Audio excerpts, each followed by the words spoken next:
Let's recap everyone on the Falcons' first week of NFL free agency. I know not everyone's got the ability to just have Twitter up all day and keep up with every single transaction. So we're going to run through all the signings and departures from the Atlanta Falcons after the first few days of NFL free agency, and I'll give out some grades along the way. But let's get started by running through the acquisitions Atlanta made, and then we'll go in more depth, right? Kirk Cousins, Charlie Woerner, Darnell Mooney, Storm Norton, KhaDarel Hodge, and McCloud. Don't worry, we'll unpack each one of these signings, but surface level, that is all of the additions Atlanta has made so far, along with the trade for Rondale Moore. Now, players they lost in free agency. Mack Hollins, he signed with the Buffalo Bills. Jonnu Smith is down in Miami. Matt Hennessy, who was supposed to be this team's starting left guard-ish, then he got hurt, and the rest was Matthew Bergeron. He is off to Philadelphia. And then Jeff Okudah signed a one-year contract with the Houston Texans. So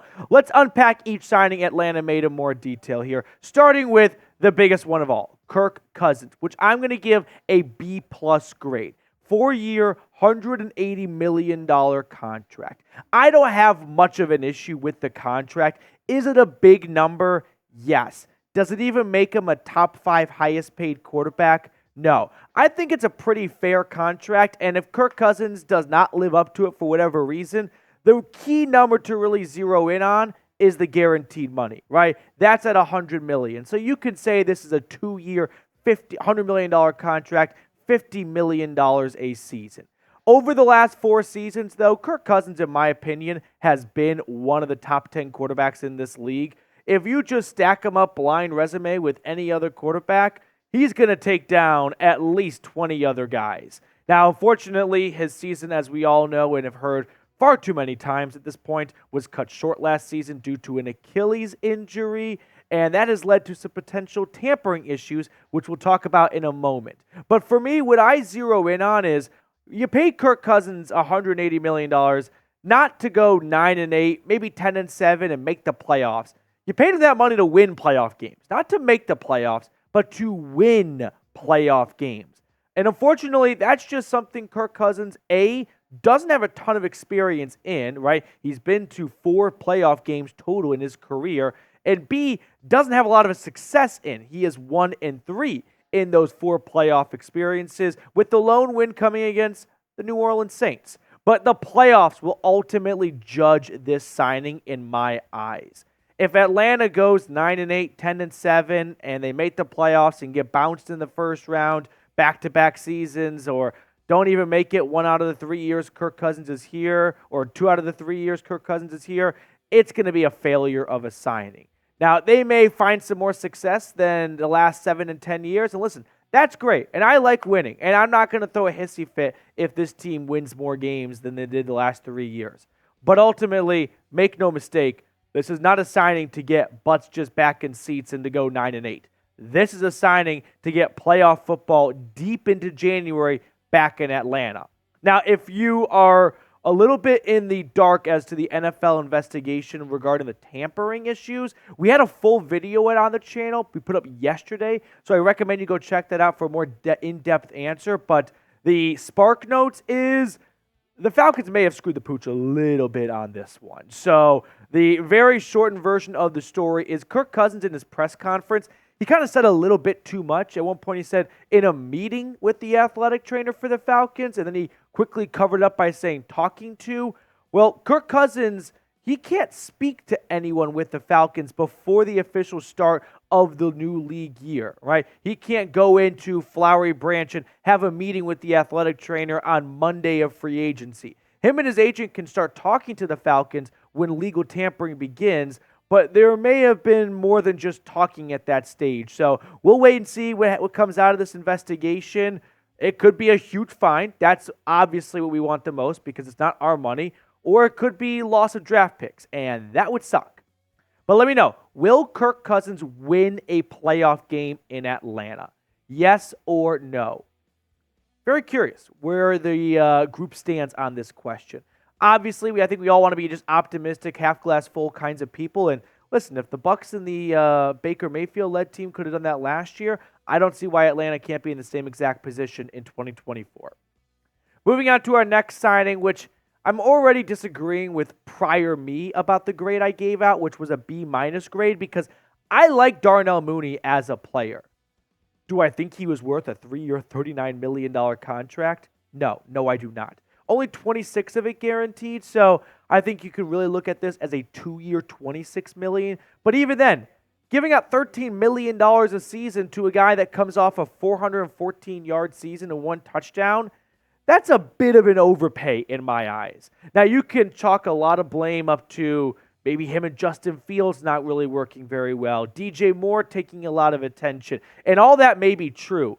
But when you pay a guy $13 million a season, he's got a special talent that is able to elevate himself over quarterback problems, other receivers on the team, right? That's why these guys make so much money, is because they are able to overcome challenges. Darnell Mooney didn't really overcome the challenges that he was faced the last 2 years in Chicago. But now he sits next to Drake London and in between himself and Rondale Moore on this Atlanta depth chart. So if the Falcons feel like he is ready to be a true number 2 after failing at that in some ways the last 2 years in Chicago, hey, I'll keep my fingers crossed. I think Darnell Mooney is a good football player, right? I think he would complement Kirk Cousins very well. Kirk Cousins was kind of tampering with Darnell Mooney, encouraging to come down to Atlanta. He played against him a handful of times between the Bears and the Vikings, and I can already picture a play-action fake to Bijan and a moon ball to Darnell Mooney. But we can also acknowledge that the last 2 seasons in Chicago haven't been very good, and 3 years, $39 million, that's a big chunk of change to give out to a wide receiver with back-to-back 400-ish yard seasons. So for that reason, I find myself giving it a B- grade, which, by the way, serves as a good reminder, like, this isn't school. You're not just going to get an A for everyone, right? C is average. So I think this is an above average signing. Now, if another signing happens, we will cover it. We have not missed a signing yet here on Falcons Today, and I don't plan on missing one. So if you are looking for the most in-depth, locked-in Atlanta Falcons YouTube channel, I suggest you hit the sub button down below. Let's move on to the next signing, which was tight end Charlie Woerner, which I'm going to give a 3. Oh, I'm not giving. Atlanta gave a 3-year, $12 million deal, but I'm going to give this one a C grade. I feel like the Falcons may have kind of gone skinny at backup tight end because Jonnu Smith provided a big boost to this offense last season. Charlie Woerner is a blocking tight end, right? You look at his stats last year with the 49ers. He had 3 grabs for 32 yards. That's a huge drop-off from what Jonnu Smith delivered. And if Kyle Pitts, as much as we want to believe he's probably going to find his footing and hit his stride with a real quarterback in Kirk Cousins, if he doesn't, or if he gets injured, which that's happened before, there is a very bad tight end room behind him, right? If Charlie Woerner and John Fitzpatrick are this team's tight ends 1 and 2, that's just one less target for Kirk Cousins to go to. So for me, I give it a C grade. It's average. It's not going to really get me super jazzed up about it. It's a nice homecoming for him, right? Went to Georgia. I don't think he even left the state of Georgia, if I read that correctly, until he got drafted by the 49ers. So $12 million, $4 million a season. It's a blocking tight end, and that usually doesn't get a lot of popcorn or a lot of attention from the fan base. But if you want to run the football well, which Atlanta does, you're going to need some good blockers up front. I would like to have seen them attack a little bit more of a pass-catching tight end than just a strictly blocking tight end for $4 million a season.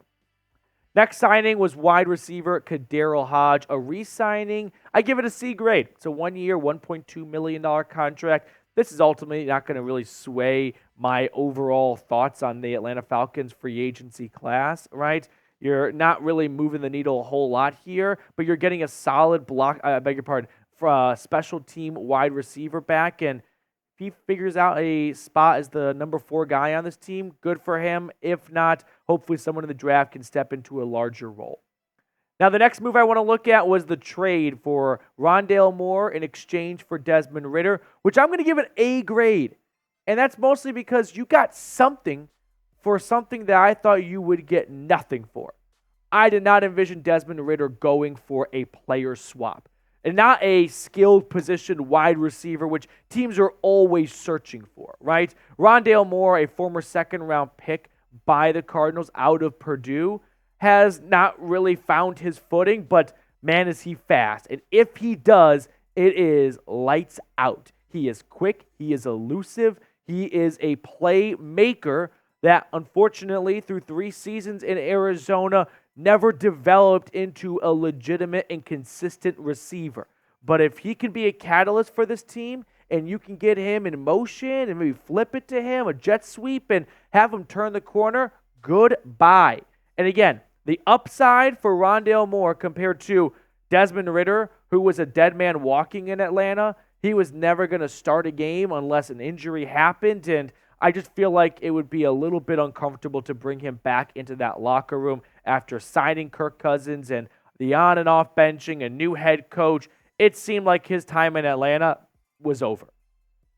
More signings to go on here in just a moment, but Fanatics already has Kirk Cousins jerseys. Now, we don't know as I film right now what number he will be, but once that announcement is made, they will ship you the jersey. So you can pre-order it right now by going to chatsports.com/Cousins. I put that link in the comments and description of today's video. Pre-order your Kirk Cousins jerseys. I'm not quite sure if Kyle Pitts will give him number 8 or if Kirk Cousins will pick a brand new number, but whatever it is, get it today. Once that number is picked, Fanatics will ship you his jersey. Moving on to the next signing. This one went down yesterday afternoon. It is the return man from the 49ers, Ray McCloud, 2-year deal worth up to $6 million. He had a really couple of good seasons in Pittsburgh, especially on kick and punt returns. Goes over to San Francisco, primarily a special teamer. And listen, that is a department that Atlanta has been lacking. Well, not for too long, because KhaDarel Patterson definitely had some nice moments here and there, but by and large, like getting Ray McCloud, I think that's a nice facelift to a third of the game, which is special teams. Next signing, Storm Norton, offensive tackle, back on a 1-year, $1.1 million contract. It's a C-plus signing in my eyes. I don't think this is one that's going to reinvent the offensive line for Atlanta, but I thought Storm Norton did a really good job last year, filling in at times for Caleb McGarry and Jake Matthews down the stretch. So if another injury were to pop up to one of those two guys, I think the game can go on just fine with Storm Norton filling in for a quarter or two. So in my book, that's a C-plus signing. So grade the Falcons free agency for me. How would you grade it so far? A, B, C, D, or F. A lot of the big moves have already been made. There is one position that you might have noticed we didn't talk about at all today, which is why I'm giving the Falcons a B grade. No edge rusher. No addition at that spot. I don't think Atlanta is done, but if they do wait till the draft to replenish the ranks, because Calais Campbell and Bud Dupree, your 2 leading sack players last season, are on the street right now, these are your top edge rushers returning. It's Arnold Ebiketie with 6 sacks, Lorenzo Carter with 3, Zach Harrison with 3, and Onyemata working in the middle with 4. This is not an adequate pass rushing attack, and I fully expect them to add more in the draft and maybe bring in another guy in free agency. But until they do, I'm going to give them a B grade so far. That will do it for us, though, on this edition of Falcons Today. Thank you guys so much for tuning in. We will sign off and catch up later.